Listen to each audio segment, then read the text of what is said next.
Okay, so let's talk about the power of words and the effects they can have on our lives. So, I think we've all heard the saying, sticks and stones may break my bones, but words will never hurt me. Well, I think the, that's a problem right there. We've already started off minimizing the power of words. And I think that's a problem that we have in today's society is that people don't see their words as the power they have, whether it's positive or negative. Um, when you think about, there's all this argument and stuff about gun control and weapons and violence and stuff, yet we don't address one of the more serious issues, which is the power of the words. Because when you think about it, not everybody has access to weapons. I mean, they can, but they just don't.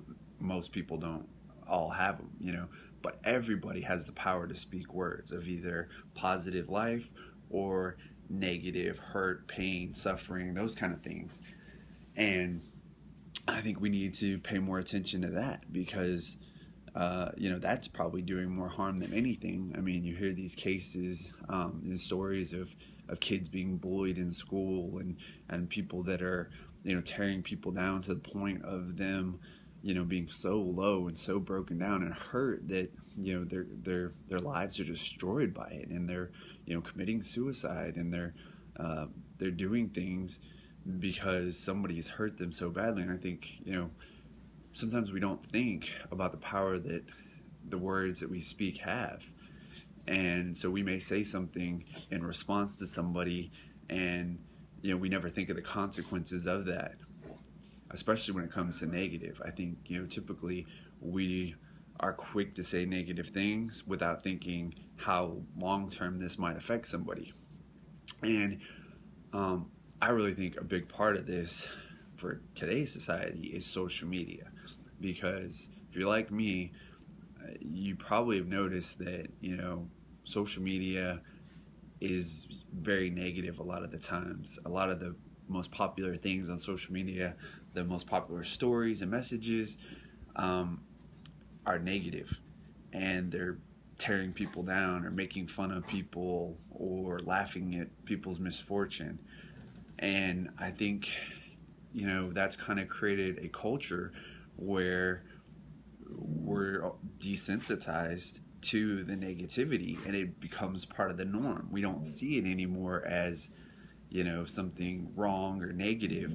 We simply see it as everyday life. That happens all the time. That's just part of life. And I think the other thing that does is it makes it difficult to change that, because people think, why do we need to change that? I mean, everybody does it. I mean, everybody talks bad about people. Everybody says something negative behind somebody's back. I mean, everybody makes comments. Everybody argues and fights back when somebody attacks them, verbally. That's just what you do. And so it's created this idea that we can't change that.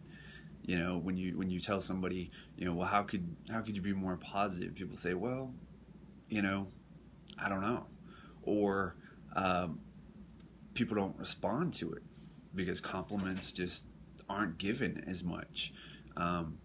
When's the last time you randomly complimented some person on a social media network? Probably not that often. However, you might be able to think back to a time when you randomly attacked somebody on a social media network because of a comment they said or something you didn't agree with. It's much easier for us to lash out at somebody and to speak something negative to somebody without thinking about the consequences. But we don't think about, maybe I should just pay somebody a compliment online. Maybe they, something great happened in their life, or maybe you just want to tell them how nice they are or how positive their messages are. I think if we would affirm people that speak positive messages into our lives more, there'd be a lot more of that, because it wouldn't be going against the norm, it would be the norm. And I think that's a big problem, as people see it as going against the norm. When you overly affectionate and show love to someone, then you're seen as not normal. That's just not how people act. And so it kind of tends to have people like push away because they don't know how to respond to that. They don't know how to accept compliments because they're not given very often. And so I think, we really need to think about that a lot more and think about the power that our words have and think about the consequences, both good and bad.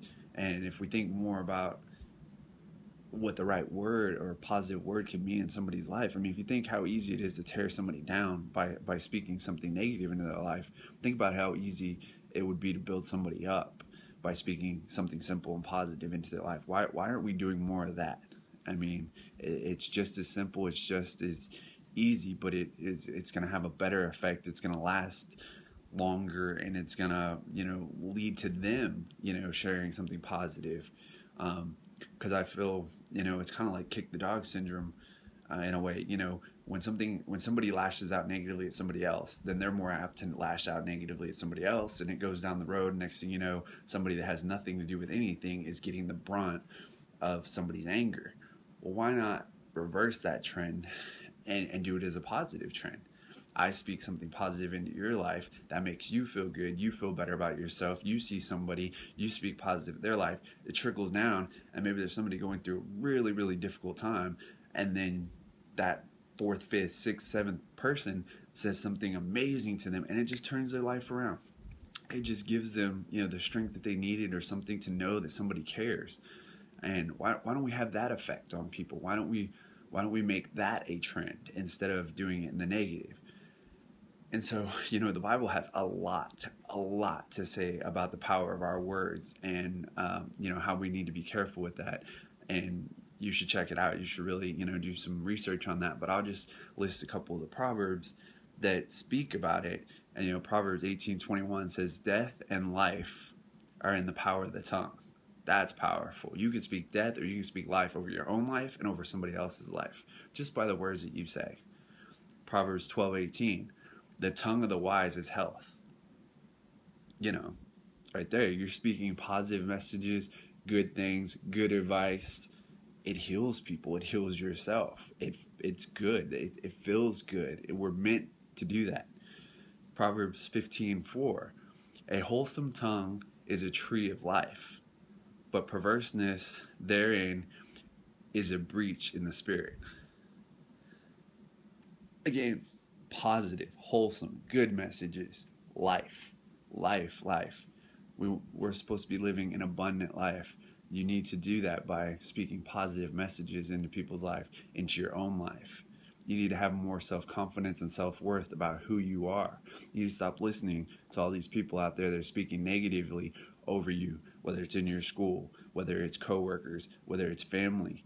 And you need to start reminding yourself by reading God's word and reminding yourself of what he says about you, because no amount of negativity that they put out there should ever be able to trump what God has said about you and how much he loves you and what he has shown you through the gift of his son, Jesus Christ.